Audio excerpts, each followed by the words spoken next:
நம்முடைய மாண்புமிகு அமைச்சர் முருகன் அவர்கள் ஏதோ பேச ஆரம்பிச்சார். இது அமைச்சர் நான் பேசுற கேள்வி கேட்கிறேன், அமைச்சர் சம்பந்தப்பட்ட அமைச்சர் பதில் சொல்ல, நீங்க எழுதுறீங்க உட்காருங்க அப்படின்னு. இதை தொடர்ந்து நம்ம தோழர்கள் அவர் என்ன பேசினார்னு ஏன் காதுல விழல. ஆக்சுவலா அவர் என்ன பேசினாரோ இது மாதிரி நாங்க எல்லாம் தான் செஞ்சிருக்கோம், மத்திய அரசு செய்ய வேண்டியதெல்லாம் செஞ்சாச்சு, நீங்க தான் முறைப்படுத்தி முறைப்படி அதுக்கு உதவிகளை செய்யல அப்படின்னு சொன்னீங்க. இவங்க கேட்டது NDRF நேஷனல் டிசாஸ்டர் ரிலீஃப் ஃபண்ட்ல கேட்டாங்க. நம்ம ராஜா கேட்ட கேள்வி மெயின் கேள்வி அதான். நேஷனல் டிசாஸ்டர் ரிலீஃப் ஃபண்ட்ல அவரு SDRF நிதியில எங்க பணம் இருக்குது பணம் இருக்குது அந்த அமைச்சர் சொல்லிட்டு இருந்தாரு. அவங்க நம்ம கேட்டது 37,000 கோடி கேட்டோம். அவர் 2,000 கோடி 1,500 கோடி பத்தியே பேசியிருந்தாரு.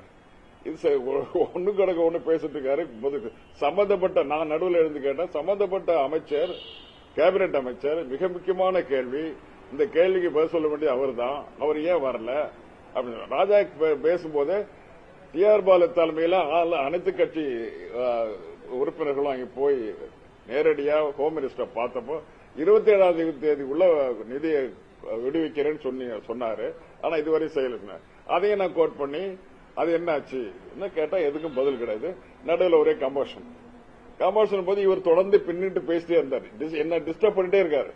அவருடைய நோக்கம் என்ன, நான் கேள்வி கேட்க கூடாதுன்னு டிஸ்டர்ப் பண்ணி. என்னுடைய கேள்வி தமிழகத்தை பொறுத்தவரை கேள்வி நம்முடைய மெயின் கொஸ்டின் போட்ட ராஜாவினுடைய கேள்வினா தமிழ்நாட்டுக்கு கிடைக்க வேண்டிய நிதி சரியா கிடைக்கல. அது எவ்வளவு பெரிய வெள்ளச்சாதம் ஏற்பட்ட பிறகு மக்கள் அவதிக்கு உள்ளாக்கின பிறகு அவர்கள் போய் சேர வேண்டிய நிதி முறைப்படி போய் சேரணும். மத்திய அரசு ஒன்றிய அரசு சரியாக நிதி உதவி செய்யலைங்கிறது அந்த ஆதங்கத்தை நானும் அதே போல ராஜாவும் தமிழர்கள் என்ற முறையில நான் கேள்வி கேட்டோம்.